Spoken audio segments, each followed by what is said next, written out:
Good morning, class 12s. As we are dealing with the last chapter, social movements. So, this is another video on tribal movement. Okay, so let's begin. As you know, how the tribals were like with the coming of the colonizers and also with the independence of the country, they have faced a lot of problem. Okay, so regarding that, there are like basically two movements that has been talked about here in this chapter, tribal movements. That is the movement that took place in Jharkhand and the one which took place in the northeastern parts of India. So the first one is about the movement that has been taken place that took place in Jharkhand. Okay. So Jharkhand is a state that has been carved out of South Bihar in the year 2000. So Jharkhand is a very young state. Okay, so it became a separate state. Okay, it it was carved out of South Bihar in the year 2002. There has been a long history of movement for the formation of the state Jharkhand. So there is a history of social resistance and movement of the people in order to form a new state. Birsa Munda, a leader, led a major uprising against the British in Jharkhand. So there is this movement called Birsa Munda movement. Okay, so this Munda, he was the leader of a movement against the British that took place in South Bihar, that is now Jharkhand. Birsa was an idol, and there were stories and songs written about him. So, like Birsa Munda, as he was the leader in a movement that took place in Jharkhand. Okay, people considered him to be an idol. There were stories, songs, and songs which were written about him. Okay, so Christian missionaries spread literacy in this area, and as a result, a literate Adivasi middle class emerged. So, as you know, how with the coming of the Britishers, Christianity spread in India, and these Christian people they spread literacy. They brought about Western education in India, right? So, similarly, in Jharkhand also the same thing happened, and because of education, a very much educated Adivasi middle class emerged, just like how in West Bengal, due to the education given by the Britishers, middle class this Bengali Bengali literate class emerged. Okay, just like Raja Ram Mohan Roy and all of that. Similarly, the same thing happened in Jharkhand. This class of people began to demand for a separate state. As these people were educated, they were conscious, right? They began to demand for a separate state.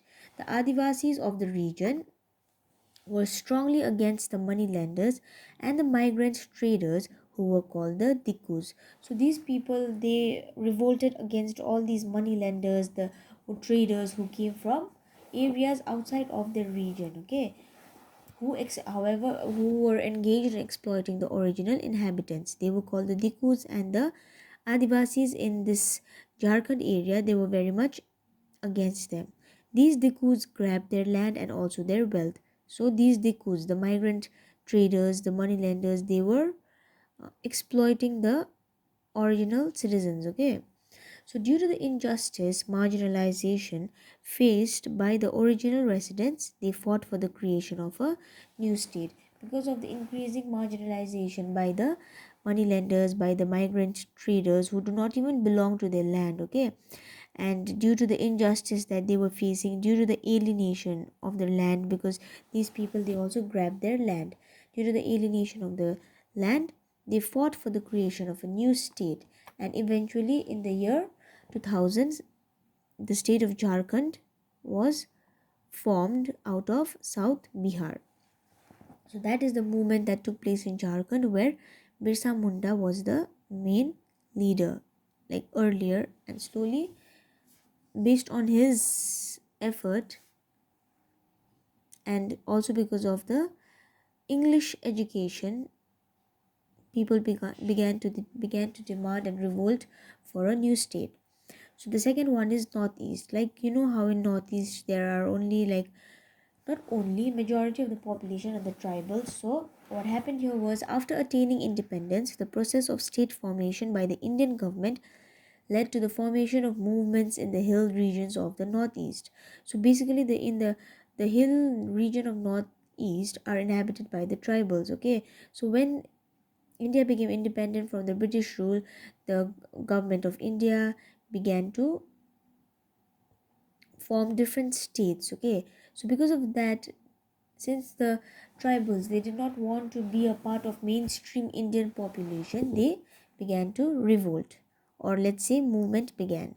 Ethnic identity rose with the contact of the tribal groups with the new government system.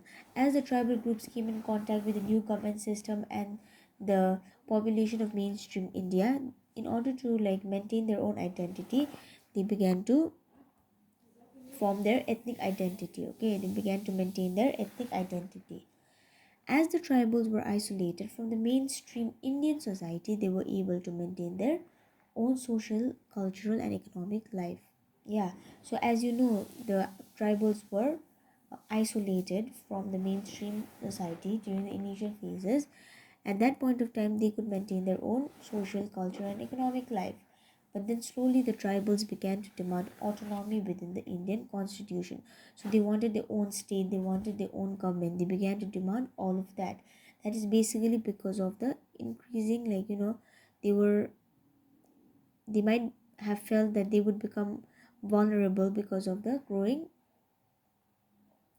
formation of different states. So tribal movement began mainly because they were being isolated from their environment. Yeah, like you know how during the colonial period they were not allowed entry in the forest. Yeah, so the same thing continued even during the post British period. Okay, so the same thing continued, and as a result, in order to maintain their ethnicity, in order to maintain their way of life, their own cultural, economic, social life, they began to revolt. Okay, so there are a lot of movement that has taken place in the northeast. For example, Naga insurgency. Okay, and there are many such insurgencies that has taken place in the northeast. So please read about these tribal movements, and in the next video we will complete the last subtopic. Okay,